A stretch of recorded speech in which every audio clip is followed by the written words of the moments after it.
Hey, I'm Chloe and I'm back with another positive psychology video, and today I'm super excited to be talking about life satisfaction, happiness, and well-being. These are really important concepts, not only in positive psychology, but all of social sciences. It's often talked about in terms of subjective well-being, and that just means how you perceive your own well-being. You might be wondering what that term even means. We're gonna get right into it, and I'm gonna read you a definition from positive psychology researchers at the University of Cambridge, and they define well-being as the experience of positive emotions like happiness and contentment, as well as the development of one's potential, having some control over one's life, having a sense of purpose, and experiencing positive relationships. You don't have to have all of these perfect in your life at all times, but these are the different factors they've identified as helping contribute to your own sense of well-being. The next thing we're going to go over are called primary enhancements, and these are the building blocks or foundational levels of well-being and life satisfaction. We're going to talk about 5 different examples or types today. The first one is leisure activities, and this doesn't necessarily mean things that you find relaxing or calming. It means leisure in the sense of it's personally for you, you find it interesting, etc. And the most important part of a leisure activity is something that you're totally engaged in.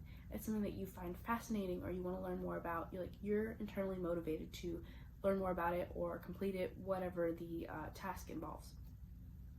Another interesting part is psychologists have actually identified the idea of losing track of yourself or time is something that defines a key or true leisure activity. The other thing I wanted to talk about is flow state, and you might have heard flow state from productivity or self-improvement, but it actually has its roots in leisure activities from positive psychology. And flow state is the balance between boredom and anxiety. At first glance, this might not make a lot of sense, but what it means is that your skill level matches the activity at hand. So it's challenging so that it's not boring, but it also isn't too challenging or out of your skill level that it feels stressful to you. So once you find a balance between those things, you can achieve a flow state. Other characteristics of a flow state involve intense concentration, and this can come from your own practice by getting comfortable with the activity and you're able to concentrate more and avoid distractions. I think a great idea would be looking forward to a leisure activity every week, something that is personally for you. And the big part about these videos is I want you guys to recognize these things as productive, and it's not just about doing your work, it's about fostering something internally for you, and it's worth it. It's worth going through the activities that you're doing to develop your own sense of happiness. It's important. The next type of primary enhancement on the list is called gainful employment. What really means is meaningful work. So something that you contribute to, you find significant and meaningful, and you feel like it has value to society or your workplace, your family, your community. It really just means that you find what you're doing meaningful.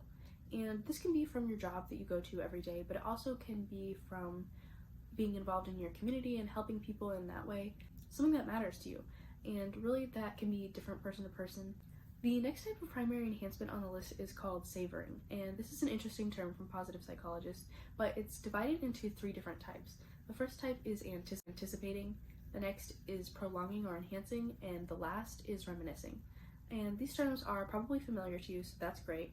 But what it means is you might look forward to something, you try to do something for longer, or you reminisce on the past. And I think these are a really cool way to break down a sense of savoring.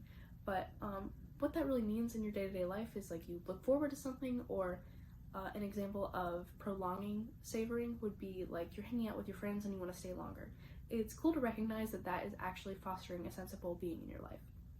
And the last kind, reminiscing, might just mean talking about old memories or looking at photos, something that is enjoyable to you and you look back on it and you reminisce.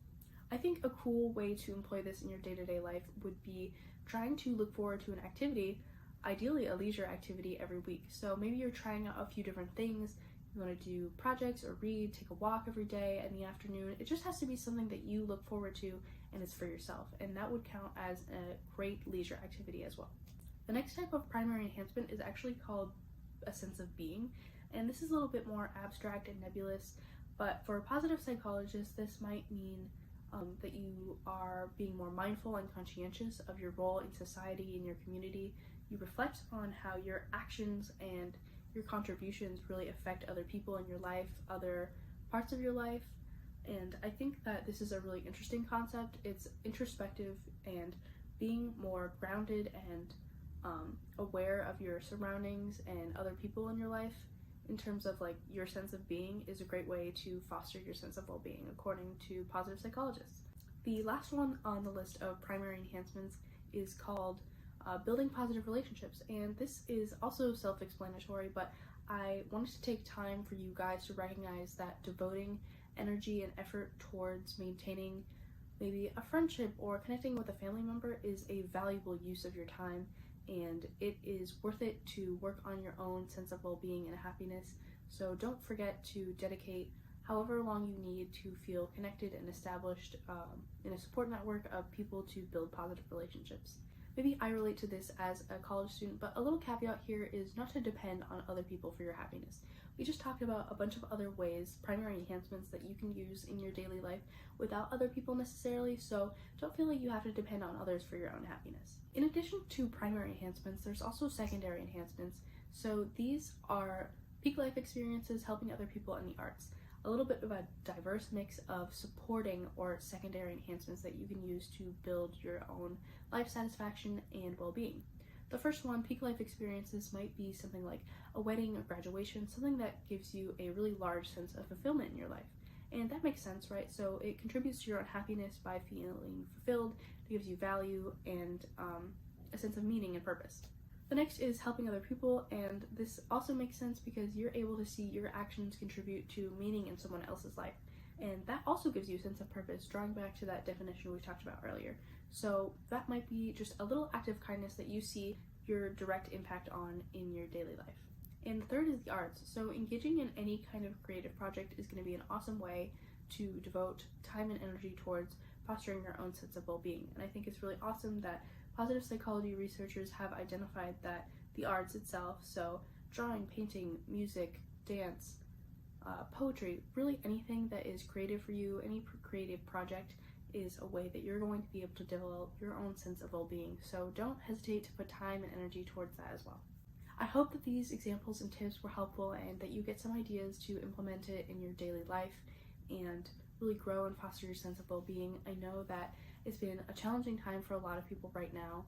I don't want you to feel like you can change your life overnight, and I know a lot of people will promise you that, but you can't. I think it is much more valuable to work on a sustainable journey towards self-improvement and really fostering your sense of well-being with these tips. And I hope it was helpful for you guys. These videos are really interesting and fun for me to make, so it's an example of a leisure activity for me, even though it is a little bit challenging, but I'm definitely not bored. So I hope this really helps you guys, and I'll see you next time.